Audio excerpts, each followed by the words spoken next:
বিসমিল্লাহির রহমানির রহিম। আসসালামু আলাইকুম। তস্করাজ কিচেন থেকে আপনাদের জন্য আরেকটা রেসিপি নিয়ে এসেছি।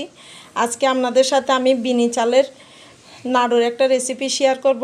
এই বিনি চালের নাড়ুটা বানাবো আমি মূলত কলা দিয়ে। কিভাবে আমি এই নাড়ুটা তৈরি করব সেটা আপনাদের সাথে শেয়ার করব। বিনি চালটা একটু পুরানো, এই জন্য আমি ভালো করে ধুয়ে একটু 20 মিনিট মতো আমি পানি দিয়ে একটু ভিজিয়ে রাখবো। তারপর পানি থেকে তুলে কিভাবে আমি এটা ভাজবো সেটা আপনাদের সাথে আমি পরবর্তীতে শেয়ার করব। খুব মজার একটা নাড়ুর রেসিপি এই শীতকালের জন্য। আমি মূলত এই নাড়ুটা খাই, কিন্তু এই শীতকালে আসলে নাড়ুর প্রচলনটা বেশি হয়। আজকে আমি এটা আপনাদের সাথে শেয়ার করছি। এবার ধুয়ে আমি একটু পানিতে ভিজিয়ে রাখছি। এই তো আমি এবার চালটাকে পানি থেকে তুলে নিয়েছি। এবার পরিমাণ মতো লবণ দিয়ে দিচ্ছি। লবণ দিয়ে একটু মেখে দিলাম।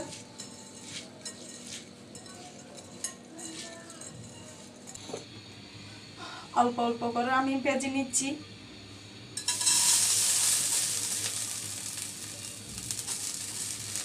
আমি চালের পরিমাণটা আপনাদের সাথে শেয়ার করি নাই। আমি এখানে চাল নিয়েছি 1 পট, মানে 1 পোয়া। এই যে একটা কাঠিতে আমি কাপড় বেঁধে নিয়েছি একটা মুষ্টির মতো করে। যদি এরকম কোনো কাঠি না থাকলে আমি নিয়েছি ভাতের কাঠি, যেটা দিয়ে আমি রান্না করি। আমি সেটার এই গোড়ায় দিয়ে আমি একটা কাপড় বেঁধে নিয়েছি। এটা দিয়ে এভাবে নেড়ে নেড়ে আমি চালটা ভেজে নিব। আমার মারা এভাবে চাল ভাজা করতে কাপড় বেঁধে। এটা এরকম করে বাঁধলে কিন্তু একটা সুবিধা হয়, সেটা হচ্ছে চালের পানি থাকে যে সেটাও তাড়াতাড়ি শুকিয়ে যায়, নিচে লাগার সম্ভাবনাও থাকে না, খুব স্মুথলি হয়।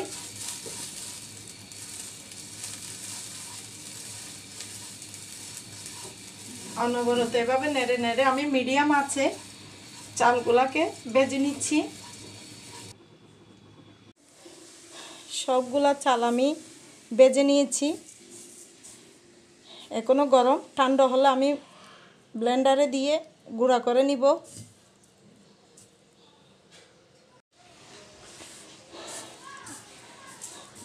আপনারা চাইলে এটা শিলপাটাতেও বেটে নিতে পারেন।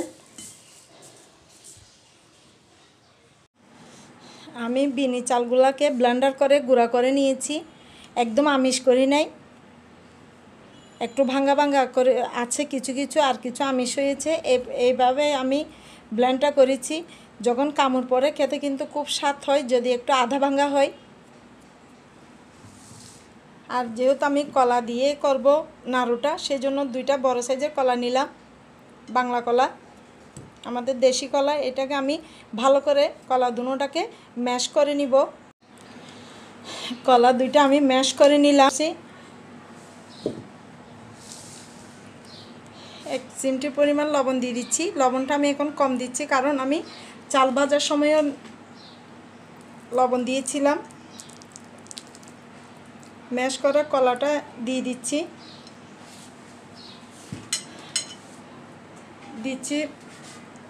চিনি। আমি এখানে 4 চামচ চিনি দিচ্ছি। মিষ্টিটা আপনারা যার যার পছন্দ মতো দিবেন। দিচ্ছি কোরা নারকেল, আমি ফ্রোজেন করে রেখেছিলাম।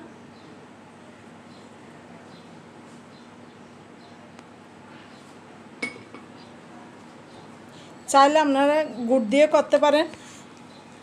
আমার কাছে আজকে গুড় নাই, সেজন্য চিনি দিয়ে করছি। এটা আবার চিনি দিয়েও করে আমাদের জন্য। আমরা ছোটোবেলায় একটু গুড়টা কম খেতাম, সেজন্য আমাদেরকে চিনি দিয়ে করে দিত।